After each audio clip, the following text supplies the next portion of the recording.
I see a lot of entrepreneurs get into trouble. They have too much hope, and they hope that they can sell a gajillion pieces and be rich in 6 months. It's not reality.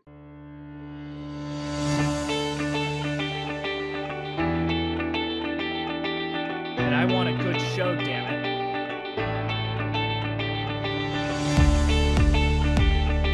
Ready for a good show? Doing awesome. Yeah. I'm excited to talk to you, Angie. Thank you for having me. Yes.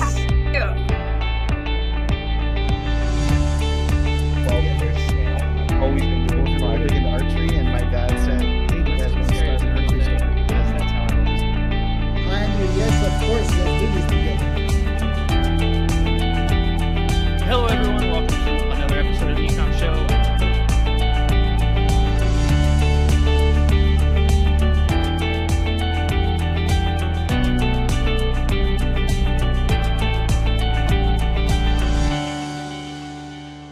Hello, everyone, and welcome to another episode of the Ecommerce Show. As usual, I am your host, Andrew Maff, and today I am joined by the founder and CEO of Delilah Home, Michael Twer. Michael, how you doing, buddy? Ready for a good show?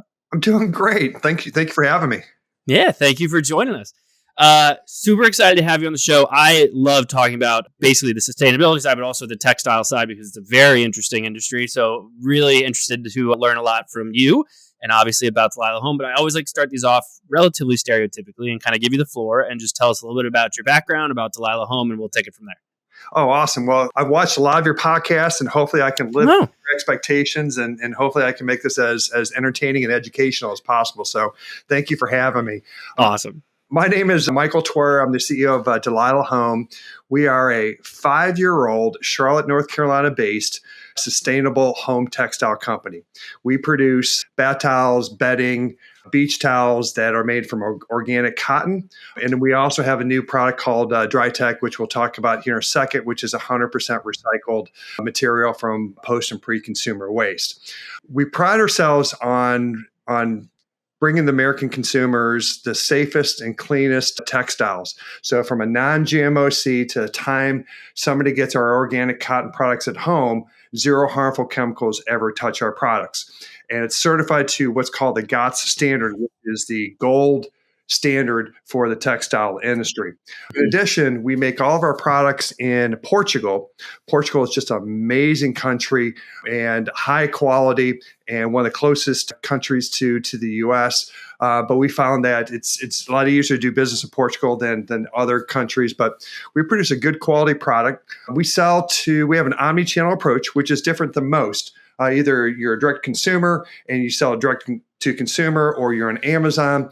We sell to Macy's and Bloomingdale's and Target and Walmart, our Delilah Home website, as well as a brick and mortar retailer store. So we kind of have an omni-channel approach on how we drive our business.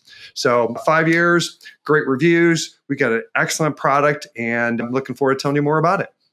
Beautiful. One of the things I was like, okay, I know I got to talk about this.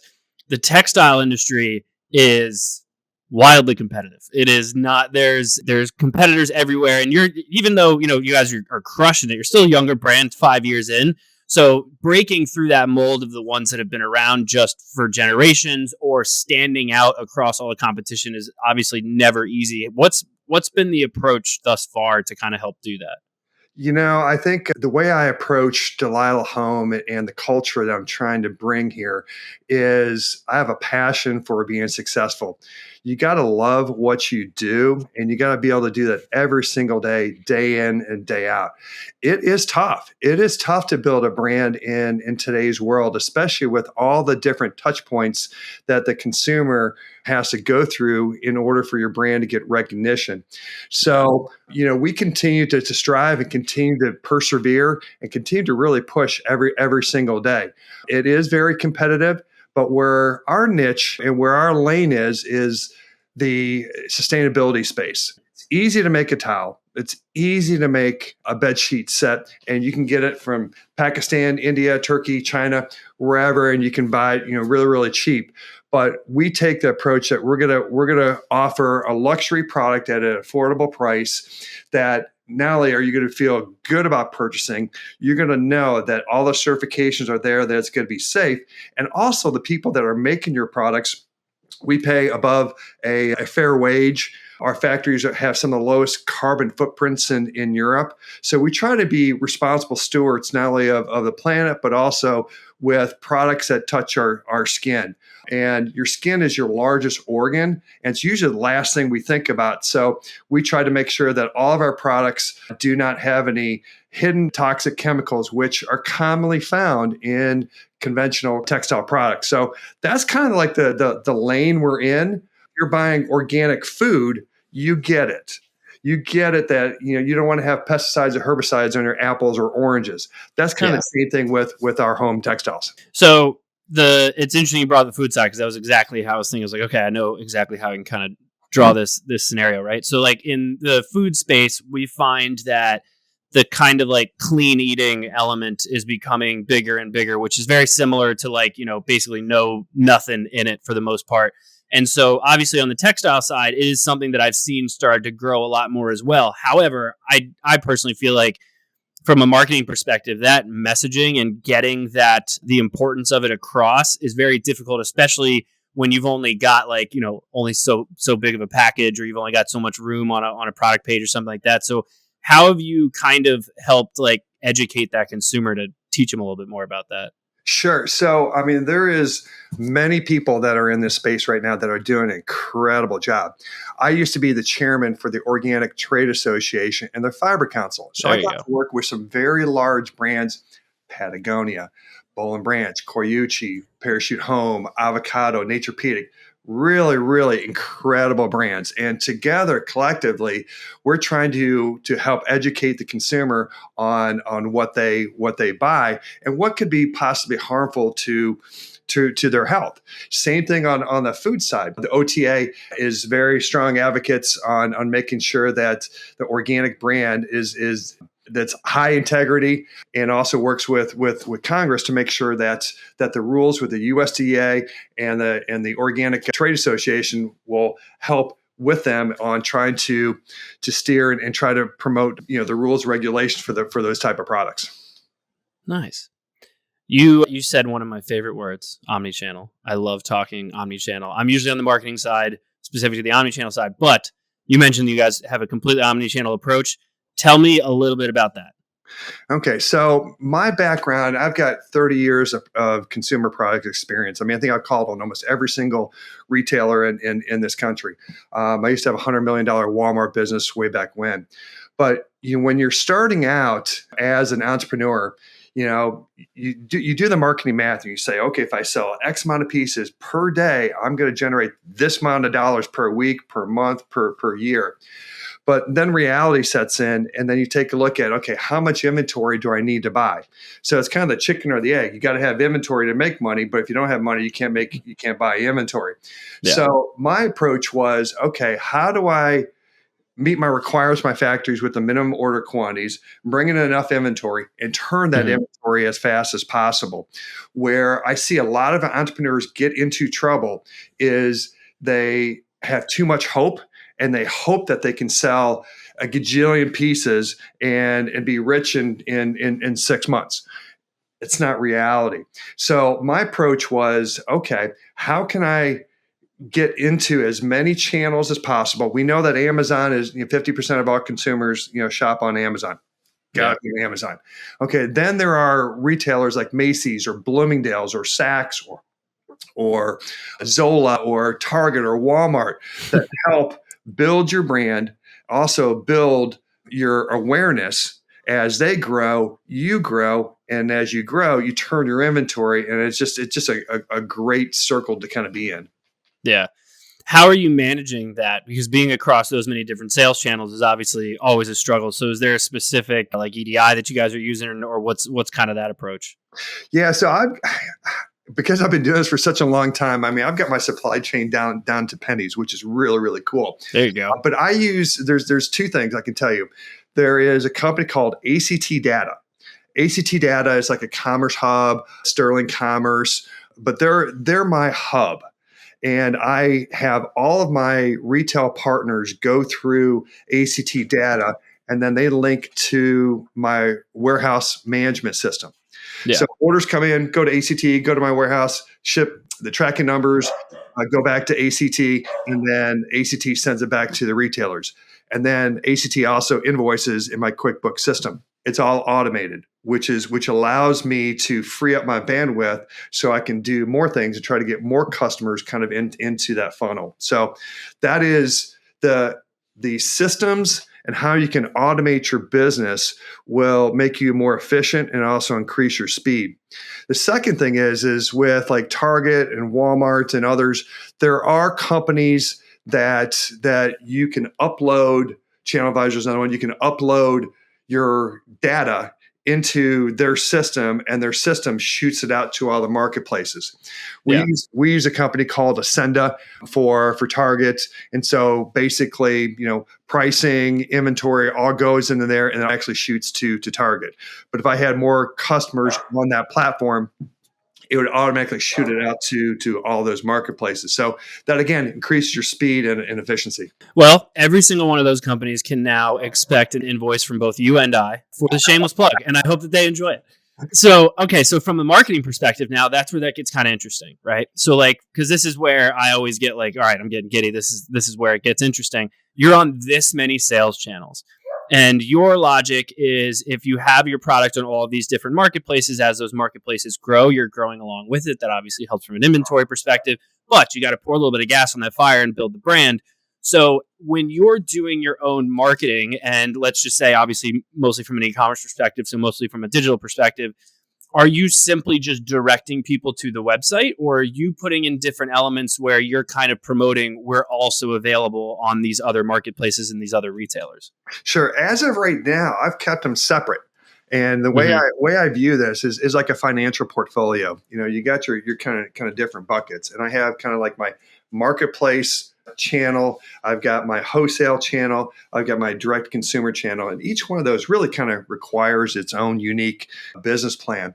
But the number one thing that I can offer as a suggestion is customer service is key. When you get to the marketplaces, do you have the accessibility to answer customers' questions, or to answer a negative review and try to turn that negative review into a positive review? On Macy's, we use Bazaar Voice, which allows me to respond to positive reviews and also to negative reviews. You're never going to have a 5-star review, no matter how hard you try. But if you're 4.5 and above, but you're responding to customers' questions or concerns, that's going to help you build credibility with future customers. So the customer service aspect of the marketing is number one. And if you're on top of that, you're going to build the loyal following. Now, on our direct consumer side, obviously we're doing email blasts, we're doing SMS. Then how do you get that Ruth Chris butter on top of your steak and have it sizzle and it smells really, really nice? Is you gotta throw your products out there and try to get the media to pick it up. And how do you get on the best list? We've won several awards from Good Housekeeping and Wirecutter, Real Simple as having the best bed sheets or best towels, and that it's all about building credibility as you kind of build your base, and over time. And it's kind of like that. If you do 1% more each day, by the end of the year, you're going to be a lot stronger. So it's kind of like an automatic habits. And that's what's going to help grow your brand, help grow the credibility in your brand, and it's going to eventually grow your sales. How do you measure kind of that bleed over though, right? Like, so from an advertising perspective, if you're running, let's say you're just running some meta ads, obviously you mentioned all of that traffic's going directly to your D2C website. But a lot of people, as you said, like 50% of people are shopping on Amazon. So you get a lot of people that will come to your website and then be like, I want it in 2 days or whatever. So they hop over to Amazon and they end up purchasing it there. Are you attempting to measure that at all by kind of looking at some of the channels a little bit more holistically? Or do you keep it a little bit more like, I know that happens, but I'm just kind of tuning it out more or less? I am kind of tuning it out and bucking the trend on that. I love Amazon as a consumer. I don't love it as a manufacturer. And I can't. Even the companies are doing millions and millions of dollars. It is expensive to be on the Amazon platform, but you have to be on there. I don't guarantee 2-day shipping, and that is something that I would love to do, but the cost would force me to increase my costs even more to have that freight factor built into the product. So, there's kind of a strategy on that. We're fulfilled by merchant. We're not fulfilled by Amazon. So, it's going to take us it'll take us 2 days to ship on the East Coast or into the Midwest, and it might take 3 to 4 days to get to the West Coast. So if customers know that ahead of time, then they have the choice whether they want it today or they want it in a couple of days. And if we've got the credibility already built up in Delilah Home, then they're going to wait for something that's high quality. It's got to last some years. Yeah. Yeah, it's a very interesting point. I mean, being FBMs, it's definitely an interesting way to be available on the platform, but not be too reliant in a lot of Amazon's fun different fees that they like to throw at you all the time. So from a marketing perspective, what's your main focus? Are you mainly seeing like success through like social media channels, influencer marketing, that kind of thing? Or is it more, you're leaning more on your retention or obviously Google ads? Like what's been kind of the differentiator for you so far? And here's another plug for another company. We use Presshook. Okay. Presshook is kind of a do-it-yourself media company that helps you get in front of publishers and editors. And that has been kind of our best asset of being able to offer a sample to a publisher that is on their platform and have them respond. And we've been able to get traction with a ton of publications, and especially with new products. When you're launching that, you need to kind of throw the net out as far and as wide as possible. But Presshook has been incredible for us. And it kind of comes down to what they talk about, owned marketing. Not only do you own your marketing with the consumer that comes into your funnel, and if you're providing a good quality product with good customer service, they're going to come back and they're going to be loyal. On a side note, 40% of our business is repeat customers. So there you go. We're doing it right the first time. They're loving our products after they kind of kick the tires, so to speak, and they're coming back and they're buying more products. Either they're buying towels or sheets or beach towels, and then have new products so that we can continue to service their needs. On the affiliate and marketing side, we're working with Share Sale, we're working with influencers and bloggers, and then you got this kind of Presshook side where we're working with the media. And so what I've found is that this whole cycle of everything that we're doing really kind of feeds into each other, and it continues to build.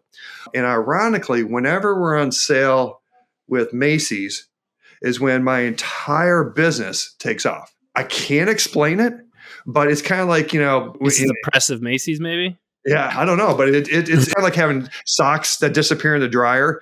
It's like, it happens, but you can't explain it. But it kind of helps kind of fuel the machine, and it's really cool to kind of see everything all coming together. It could be seasonality, it could be timing of the year, it could be promotions, whatever. Yeah. But it's fun to watch it. But really owning the relationship is the key to our success. Yeah, absolutely. I mean, your comment of really leaning in on customer service, that is wildly underutilized by so many brands that is the clear differentiator that really allows you to stand out from not only the other brands, but even the other marketplaces where your brand is available, to actually have them incentivized to come to you, which is even better because typically your margins are better anyway. One of the things I was curious about, sustainability is obviously, it's a very sexy term, right? Everyone kind of throws it out. Some brands are actually sustainable, others not so much. But I also know that putting some of those efforts into practice is not easy. What would you say is like one of the things that a lot of sustainability brands don't usually admit on how challenging that is? They don't admit how challenging it is. I would probably take a step back and say this is a lot of brands truly don't understand sustainability, meaning that they rely a lot on what their factory tells them, and they don't take it that next step further to prove or to validate the certifications of the factories. When I was the chairman of the OTA in the Fiber Council, I don't know how many companies I talked to said, well, my factory said that they're GOTS certified. Well, you can go on the GOTS website and see if they're certified. They're not. So, it's also kind of, you got to take that initiative to make sure that what you're claiming is actually valid, and make sure you've got proof to do that, because there's a ton of greenwashing that continues to go on. And the issue with organic is, on the food side, it's regulated by the USDA, okay, and the National Organic Program. That's good. You put organic on food and it's not organic, you can get some major league fines. On the textile side, it's not regulated. So it's still the kind of the wild, wild west. Up until about 2 years ago, you could go on Amazon and you'd have a Chinese factory that would copy the GOTS logo and charge a premium for their products because they're saying that it's organic when it wasn't.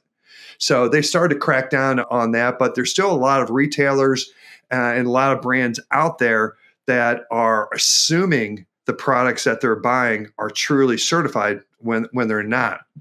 And the only way to really take a look at those is that there's Okotex, there's GOTS, which is the best standard, and they put you kind of through the ringer. And you got to make sure you got your act together, because there's toll gates that kind of go through, and you got to have that transparency of looking back to make sure that every step is taken care of to justify that it truly is organic. And the transactional certificates will prove that, and it goes through that different process. So that's kind of my roundabout way of answering that question. But, sustainability continues to grow. One last tangent here, but last year was over $60 billion was in fiber for organic textiles. So that has grown double digits for the last decade. Slowed down, was single digits last year, but it continues to grow as consumers get educated and really understand what they're buying, who they're buying from, where are the products made, and are the claims that these companies making, are they truly accurate? Yeah. Amazing. Yeah. You never would have thought just actually do your due diligence and find out that what you're claiming is in fact accurate. It makes a ton of sense. Michael, I really appreciate having you on the show. I don't want to take up too much of your time. I know you're super busy. I'd love to give you the floor, let everyone know where they can find out more about you and more about Delilah Home, of course. Well, great. Well, thank you so much for having me, Andrew. I really appreciate it. Our website is Delilah Home, DELILAHHOME.com. You can also find us on Macy's.com, Bloomingdale's.com, Target, Walmart, Amazon. But if you come to our site, and if you have any questions, you're going to get an answer from me. And it could be at 10 o'clock at night, but I'm going to respond within minutes to an hour. That's kind of because I'm hooked to my phone. So we appreciate all the support. We're very blessed to have a great customer base. We try to do what's right every single day. And even though we're not perfect, we do mess up, but we try to make it right. So we appreciate any opportunity to earn any of your customers or any of your followers' business. Michael, appreciate it. Thank you so much for being on the show. Everyone who tuned in, of course, thank you as well. Please make sure you do the usual thing, rate, review, subscribe, all that fun stuff on whichever podcast platform you prefer, or head over to the ecommshow.com to check out all of our previous episodes. But as usual, thank you all for joining us, and we'll see you all next time. Have a good one. Thank you for tuning in to the Ecomm Show. Head over to ecommshow.com to subscribe on your favorite podcast platform or on the BlueTuskr YouTube channel. The Ecomm Show is brought to you by BlueTuskr, a full-service digital marketing company specifically for e-commerce sellers looking to accelerate their growth. Go to BlueTuskr.com now for more information. Make sure to tune in next week for another amazing episode of the Ecomm Show.